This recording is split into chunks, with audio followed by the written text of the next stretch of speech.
Welcome to Democracy Now!, democracynow.org, the War and Peace Report. I'm Amy Goodman.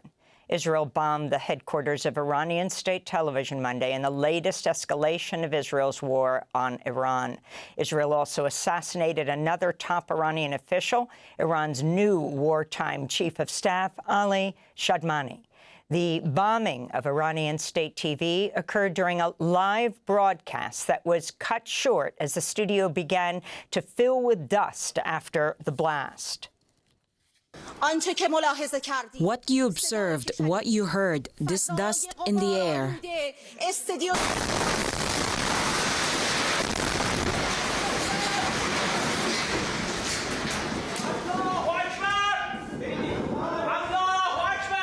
The news anchor left her seat at the Iranian state broadcaster as the room filled with smoke. 3 employees of Iranian state TV were reportedly killed. The Committee to Protect Journalists said it was appalled by the Israeli attack. The group's Middle East representative, Sarah Kuda, said, quote, Israel's killing with impunity of almost 200 journalists in Gaza has emboldened it to target media elsewhere in the region, unquote. Many residents of Tehran are attempting to leave the city as Israel attacks the city for a 5th day. On Monday, 3 Red Crescent workers were killed while responding to an Israeli airstrike in the capital. Israel claims its, quote, full aerial operational control over Tehran.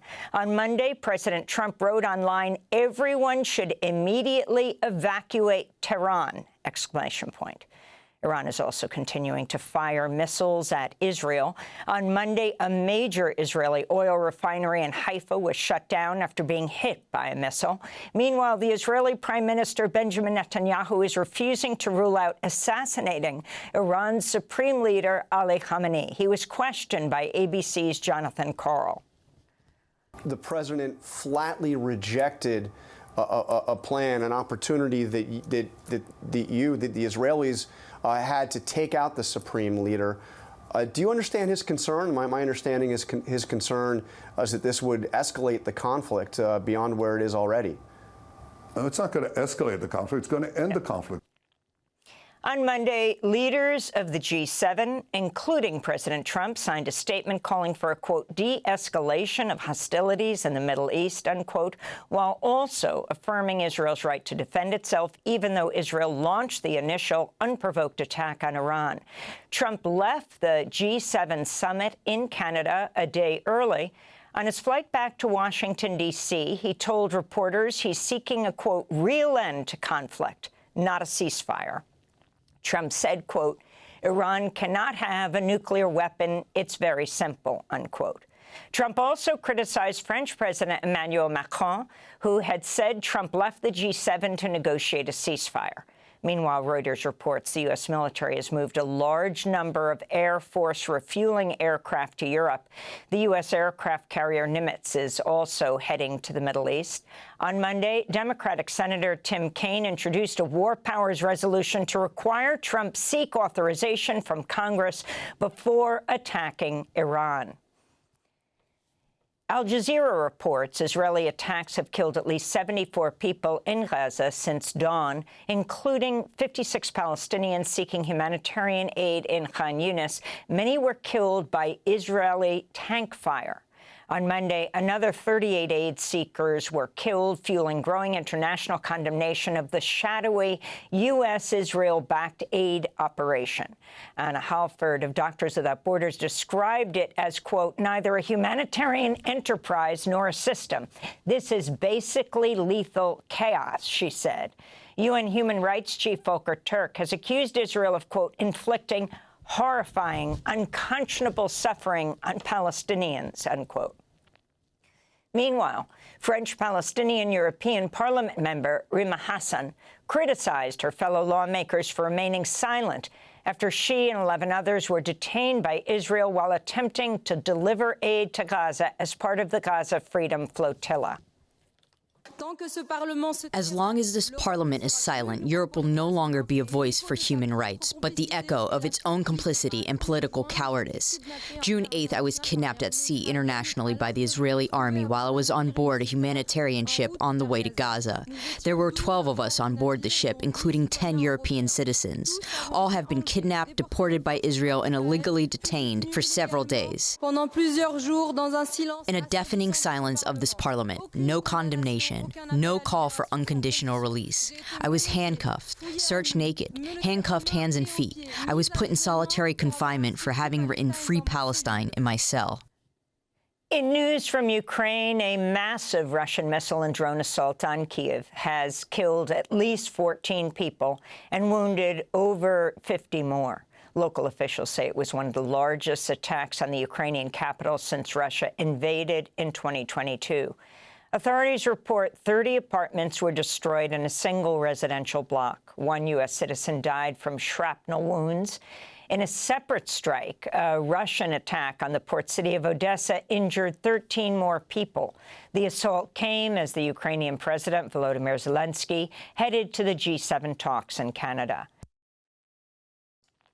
In Minnesota, federal and state officials have announced murder and stalking charges against Vance Belter, the man accused of assassinating Democratic State House leader Melissa Hortman and her husband in their home, as well as shooting State Senator John Hoffman and his wife Yvette.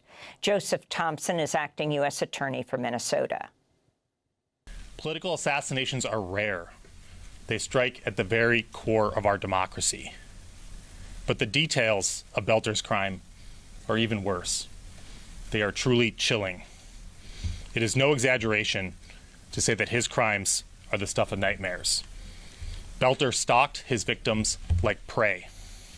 He went to their homes, held them out as a police officer, and shot them in cold blood. Authorities say Belter visited the homes of 2 other lawmakers on the night of the killings. They also discovered a hit list that included Planned Parenthood centers and the names of many Democratic politicians, including Minnesota Senators Tina Smith and Amy Klobuchar, Congresswoman Ilhan Omar, and State Attorney General Keith Ellison, who will join us later on the program. On Monday, Senator Smith confronted Republican Senator Mike Lee after he blamed the political left for the shooting. In one post, the Utah senator wrote, quote, "This is what happens when Marxists don't get their way," unquote. The Department of Homeland Security has instructed immigration agents to continue raiding farms, hotels, and restaurants, reversing a call by President Trump just days ago to exempt those industries. The Washington Post reports Trump advisor Stephen Miller opposed making any exceptions for specific industries, despite warnings from business leaders about the economic fallout of the raids. Meanwhile, federal agents are continuing to carry out raids in and around Los Angeles. On Saturday, dozens of armed, masked agents raided a popular flea market outside Los Angeles. In Georgia, a prominent Spanish-language journalist is facing possible deportation after being arrested while covering Saturday's No Kings protests. Mario Guevara, who was live streaming the demonstration, was taken into custody despite clearly identifying as a journalist. Originally from El Salvador, he's built a large following for his reporting on anti-ICE protests. According to The Guardian, a municipal judge released him on bond Monday, but jail officials then said he would be transferred to ICE custody. A New York Supreme Court judge has blocked New York City Mayor Eric Adams from going ahead with his plan to allow ICE to reopen an office at the Rikers Island jail complex. Judge Mary Rosado sided with the New York City Council in its argument that Adams likely gave ICE the green light for the Rikers Island office in exchange for Trump's Justice Department dropping its corruption case against the mayor. In Mexico, 9 newly elected Supreme Court justices received their certificates of victory following Mexico's first-ever judicial elections in May. The incoming head of the Supreme Court is Hugo Aguilar Ortiz, a Mixtec indigenous lawyer from Oaxaca, who becomes the first indigenous person to hold Mexico's highest judicial office. Ortiz spoke during the election certification ceremony. The days when our words, our requests, and even our mere presence were met with ridicule and discrimination in these very institutions are now behind us. Thank you for everything. The history of Mexico cannot be understood without considering the participation of indigenous and Afro-Mexican peoples at various moments of transformation. The electoral process we are now completing was no exception. I'm confident that this is the beginning of the full inclusion of indigenous and Afro-Mexican peoples in the public life of our country. Mexico's judicial election turned out just 13% of eligible voters. It came following hotly contested reforms last year. Judges aligned with the ruling Morena party dominated the election, including the makeup of the Mexico Supreme Court. The Guardian's reporting health workers at the Department of Veterans Affairs could refuse treatment to patients who are Democrats, unmarried, or based on their national origin due to the VA's revised bylaws. Those were changed to conform with President Trump's anti-trans executive order, according to the report. And the new guidelines also apply to hiring practices, effectively allowing for employment discrimination. The White House has denied the report. The VA is the country's largest integrated hospital system with over 26,000 doctors serving 9 million patients each year. All 50 states, Washington, D.C., and 4 U.S. territories have signed on to a $7.4 billion settlement with Purdue Pharma, the maker of OxyContin. The deal has reportedly also been approved by the Sackler family, owners of Purdue. If finalized, the settlement will go towards resolving thousands of victim lawsuits against Purdue.